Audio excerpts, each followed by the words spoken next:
Bonsoir. Il y a une vieille blague juive qui va comme ça. Un jour, le curé du village, il était fatigué, il devait prendre des vacances.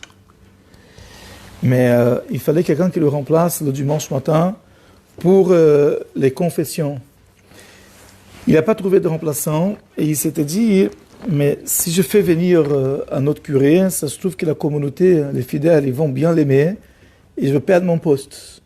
Donc, qu'est-ce qu'il s'est dit? Je vais demander à mon pote, le rabbin du village, pour venir prendre les confessions à ma place. Et comme ça, je ne risque pas que les gens, c'est les catholiques, ils ne vont pas se tomber amoureux du rabbin. Et je suis tranquille, je ne perdrai pas mon poste. Donc, il est parti voir le rabbin. Il a dit, voilà, monsieur le rabbin, expliquez la situation, est-ce que vous pouvez m'aider? Et donc, le rabbin, il a dit, il n'y a pas de problème.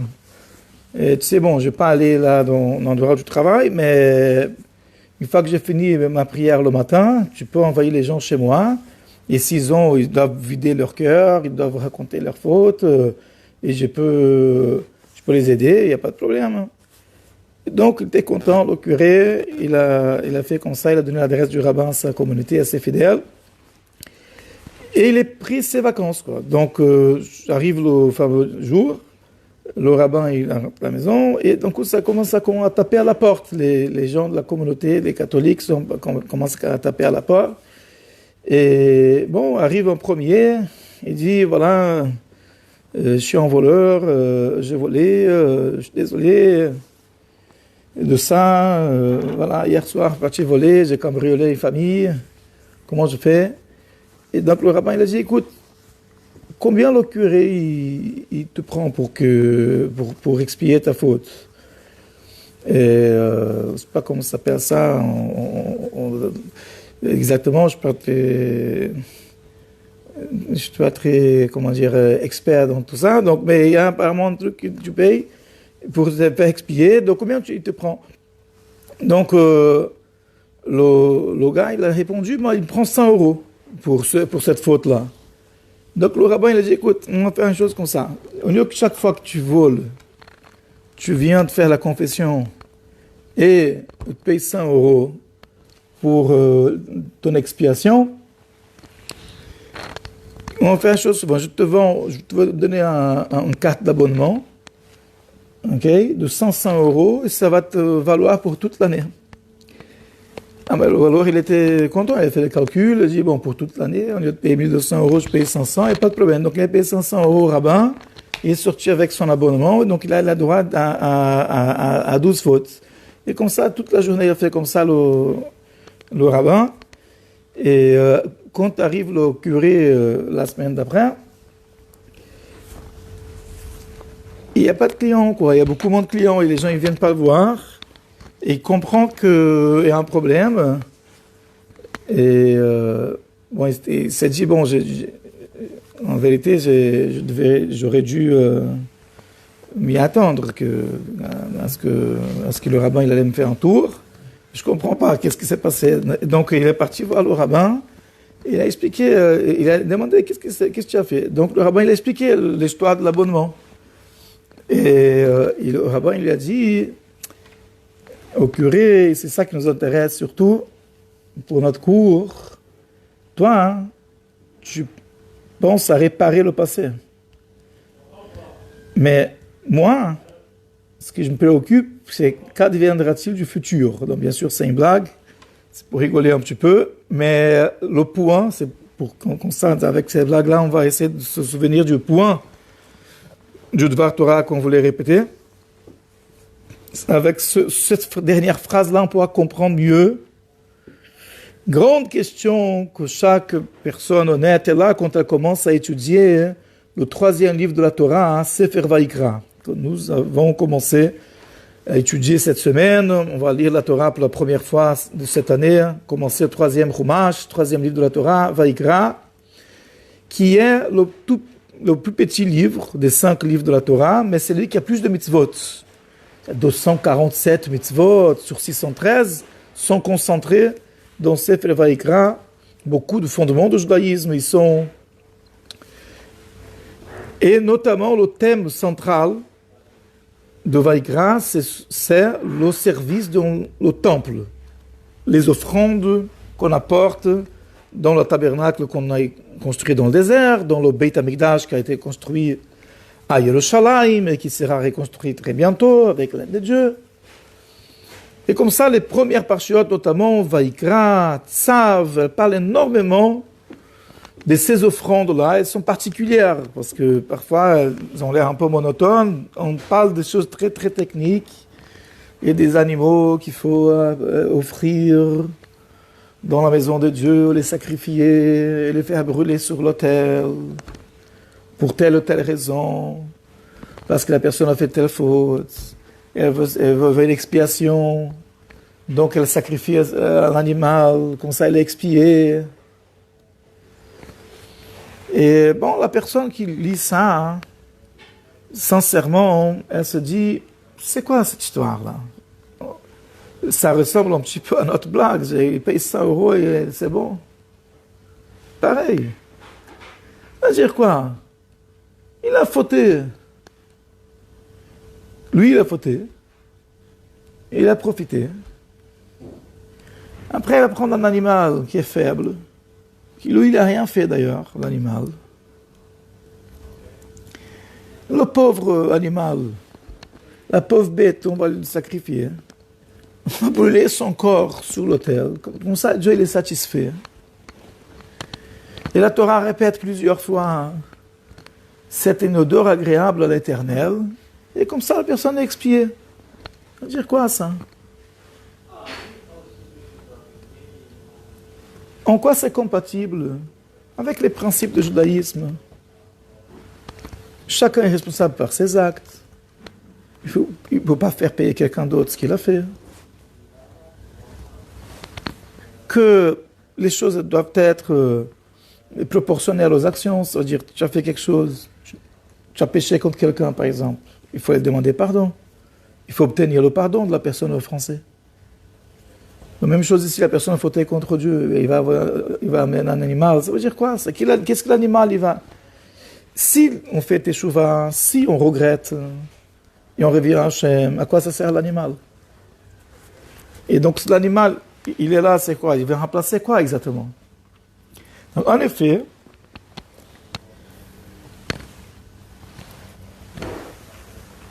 il y a eu des personnes dans le monde orthodoxe pourtant qui ont dit que les sacrifices c'est quelque chose du passé, quelque chose qui, on va dire, c'est au début du judaïsme, quand Dieu a donné la Torah, le monde était dans un état primitif.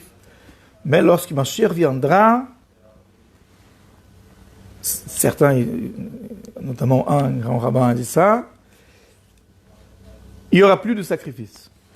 Parce qu'on aura déjà évolué à une ère de conscience, de spiritualité. Mais le fait est que ça semble contredire complètement le Talmud et les principes même de l'éternité des mitzvot, qui nous distinguent d'autres religions.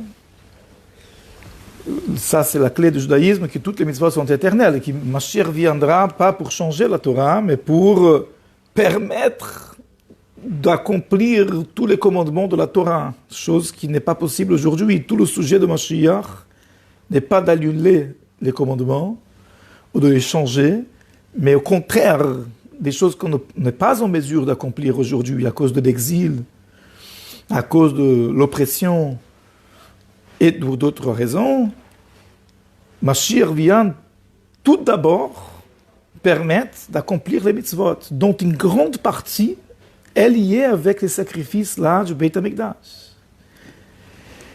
Figurez-vous, même Maïmonide, que dans son guide des égarés, qui est une tentative de articuler le judaïsme à des personnes qui étaient très profondément liées avec la philosophie, avec le rationalisme, Maïmonide écrit dans le guide des égarés qu'en vérité, les sacrifices ont été donnés parce qu'à l'époque, les religions païennes étaient très accès à l'idée des sacrifices. Donc Dieu, il a voulu dévoiler la vérité, l'unité de Dieu éternel, du Créateur, les mitzvot, morale, etc. Il fallait mettre un petit peu de sacrifice, sinon ça n'allait pas adhérer. Sinon, c'est comme quand tu fais une conférence, il faut que tu te mets un peu de sushi, sinon ils ne viendront pas. Donc le but, c'est pas le sushi, c'est la conférence. Mais s'il n'y a pas de sushi, il n'y a pas de conférence. Donc c'est un petit peu comme ça, hein, que Maïmonide, dans le Guide des Égarés, il dit, le sujet de la Torah, c'est la foi, c'est la morale. Bon, c'est plein de choses, mais les sacrifices sont là juste pour que les gens de l'époque, notamment, ils puissent adhérer au judaïsme. S'il n'y a pas de sacrifice, ils ne vont pas adhérer. Il écrit ça dans le Guide des Égarés. Mais on sait que le Guide des Égarés, c'est vraiment une version très, très adaptée du judaïsme pour que ça colle avec des gens rationalistes complètement. Il n'y a pas de mensonge dans le Guide des Égarés, ça fait partie de la Torah, mais c'est une façon d'expliquer très matérialiste. Et le même Maïmonide, dans son chef-d'œuvre Yad HaChazaka, c'est le seul livre d'Halachot qui existe, qui comprend toutes les lois de la Torah, il écrit très clairement que quand Mashiach viendra, il va reconstruire le temple à Jérusalem et on va apporter des sacrifices comme on faisait autrefois. Le même Maïmonide dit. Donc il y a quelque chose dans les sacrifices de très profond. Ce n'est pas simplement quelque chose pour adapter ou pour faire adhérer des gens qui étaient dans l'idolâtrie. Non, il y a quelque chose de beaucoup plus profond. Et il est clair du Talmud, il y a plein de traités qui parlent des lois des sacrifices et qui disent qu'il y a certaines choses qu'on saura quand Mashiach viendra, parce qu'à ce moment-là, on va reprendre ces korbanot. Donc, question elle se pose, quel est le sens de tout ça? Donc là, ça, c'est une question. Maintenant, une autre question que je posais aussi. Une question, c'est trop peu, donc il y a deux questions. Vous savez que la Torah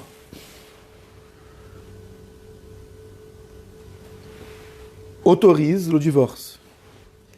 Elle prévoit même la manière comment divorcer lorsque c'est nécessaire. Et il y a un grand traité, 90 pages, 90 feuilles. Bon, la feuille de garde aussi à compte, donc ça fait 89 feuilles de Gittin qui parle de toutes les modalités de comment le divorce doit être fait pour que ce soit valide, pour que la femme mariée puisse se remarier. Et une fois que le Talmud a discuté ça au long de 89 feuilles, dans le moindre détail, il finit le traité de divorce en disant: quand il y a un divorce, c'est une tragédie, c'est une catastrophe. Et le Talmud exprime ça en disant, même l'autel du Beit HaMikdash, il pleure. Il fait couler des larmes de la tristesse qu'il voit un foyer, un couple se séparer. Donc beaucoup de gens se posent la question, quel rapport maintenant, quel est le point? Il y a rien qui est par hasard dans le Talmud. Quand on parle d'autel, même l'autel du temple, dit, même Dieu il n'est pas content, Dieu il est triste. Je ne sais pas, même les anges. Quel rapport l'autel du temple? C'est quoi cette image? L'autel du temple, il verse des larmes. Quel est le sens de cette image-là? En plus, déjà, il fallait prendre une partie du temple. On pourrait penser à d'autres parties du temple. Par exemple, il y a des chérubins sur l'Arche Sainte qui sont en image d'un garçon et une fille. Et il a dit que quand le peuple d'Israël il fait la volonté d'Hachem, alors quand le grand prêtre est rentré dans le Saint des Saints le jour de Kippour, il voyait les chérubins enlacés, comme un couple qui s'aime. Sympathique. Et quand Hachem n'était pas content, donc les chérubins ils se tournaient le dos. Donc déjà, si quelqu'un doit pleurer, on va dire que les chérubins ils vont pleurer. Il y a quelque chose, quelqu'un appelle l'autel, il verse des larmes. Pourquoi l'autel? Pourquoi choisir cette expression-là? Donc le point, c'est le suivant. Quand il y a sur la faute, exprès, ou même sans faire exprès, mais il n'a pas fait le nécessaire pour éviter la faute, il vient et demande pardon. Hachem pardonne, pas de problème. Mais ce que Hachem veut, c'est pas simplement pardonner, comme le curé de la blague. Mais pourquoi tu as fauté? Il faut qu'on fasse un travail de fond pour casser le cercle vicieux. Parce que, ok, d'accord, on faute, et on demande pardon, Hachem lui pardonne, on revient le lendemain, et on fait la même faute. Ok. Nul est parfait. Mais notre travail, c'est d'essayer de traiter le problème de fond. Pourquoi on a fauté? Essayez de corriger ça, pour ne pas revenir dimanche d'après. C'est ça le point. L'être humain, il a en lui plusieurs dimensions. C'est connu dans la Chassidoute, mais déjà dans la Gemara, il est dit, l'être humain est bizarre. D'une part, il ressemble à un animal, d'autre part, il ressemble à un ange. C'est la Gemara, ça, je parle. Avant l'automne. Mais l'idée est la même. Il doit manger comme un animal, il doit manger et boire, il a besoin de se reproduire de mâle et femelle comme un animal, il doit se soulager comme un animal. Dans toutes ces choses-là, il ressemble à un animal. Et d'autre part, il ressemble à un ange. Il peut prier, il peut étudier la Torah, il est spirituel, il a des sentiments envers Hachem, il dit Kadosh, Kadosh, Kadosh. Et donc, c'est-à-dire un être humain, il a plusieurs dimensions en lui. Et la Kabbalah et la Chassidut nous ont expliqué, il a carrément plusieurs moi, plusieurs âmes. Il y a dans ce qu'on appelle la Neshama, c'est une âme divine, c'est une partie de Dieu. Tout ce qui l'intéresse, c'est la proximité d'Hachem, c'est être uni avec Hachem. De ne jamais se séparer de lui. Et tout ce qu'elle pense, tout ce qu'elle fait, c'est dans ce but-là, d'unir toute son existence avec Akadosh Baruch Hu. C'est l'âme divine. Il y a une âme rationnelle dans l'être humain, qui cherche à découvrir des choses qu'il ne connaissait pas jusqu'alors. Il a une curiosité scientifique, il veut comprendre le monde. Ça, c'est l'être humain proprement dit. Plus bas que ça, il y a une autre âme encore. Rasdout dit il y a 3 âmes, qu'on appelle l'âme animale. Donc c'est l'instinct égoïste, l'instinct d'autoconservation.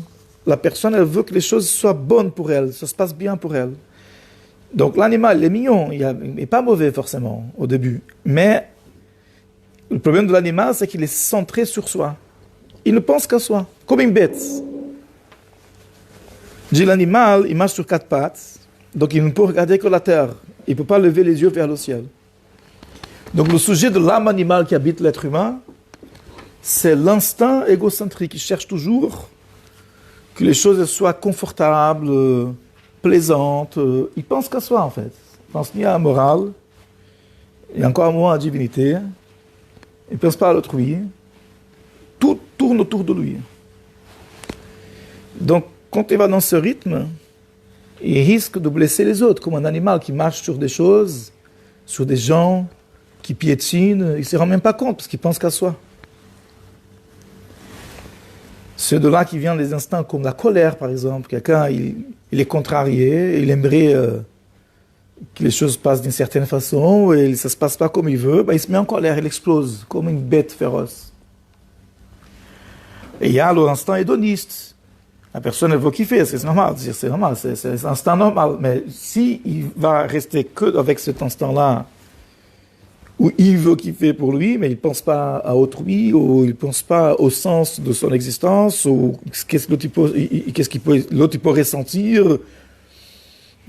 Est-ce que ça correspond à sa vocation dans le monde, à sa mission sur Terre, à l'importance de sa neshama?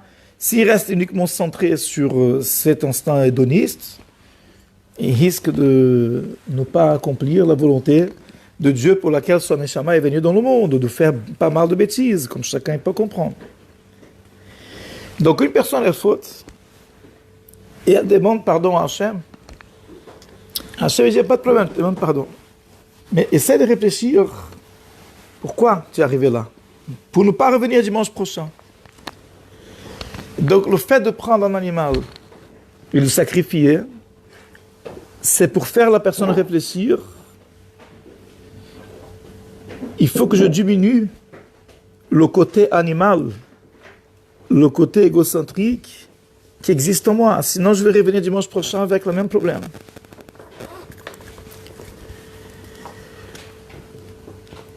Et donc, l'animal en soi, c'est pas ce qui va sauver l'être humain.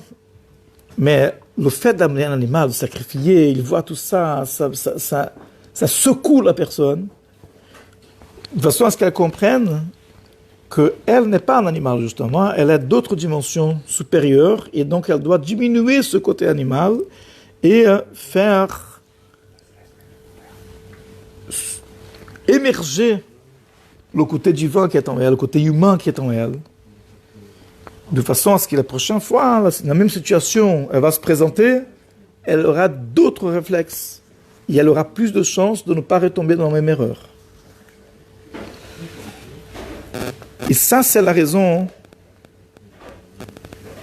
Ça, c'est en Dvar Torah. La réponse à la deuxième question, c'est en Dvar Torah de Rabbi Emmanuel Jakobowicz. C'était le grand rabbin d'Angleterre avant Rav Jonathan Sachs, Alav Shalom.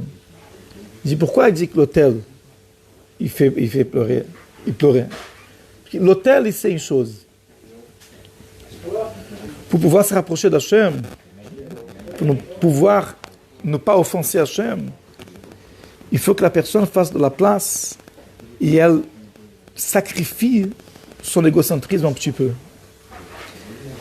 Et pour pouvoir se rapprocher de Dieu, ce n'est qu'en sacrifiant son ego. C'est la raison pour laquelle le mot korban et le mot kirouv, ce sont les mêmes lettres en hébreu.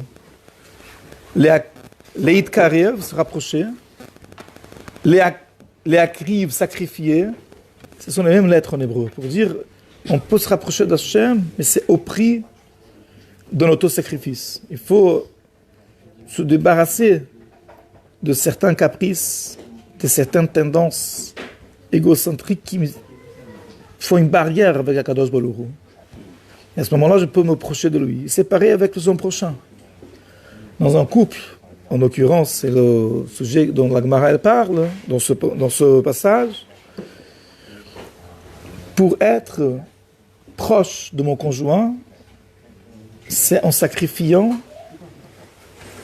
mon égocentrisme, en étant disponible, en répondant aux demandes.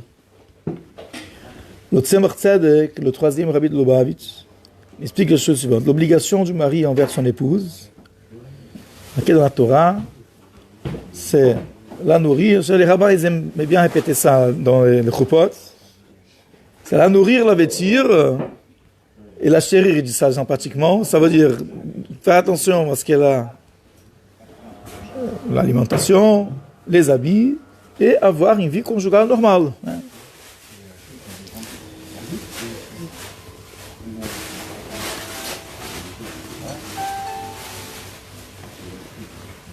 Maintenant, les deux premiers mots, cher et ksut, ça correspond à ça.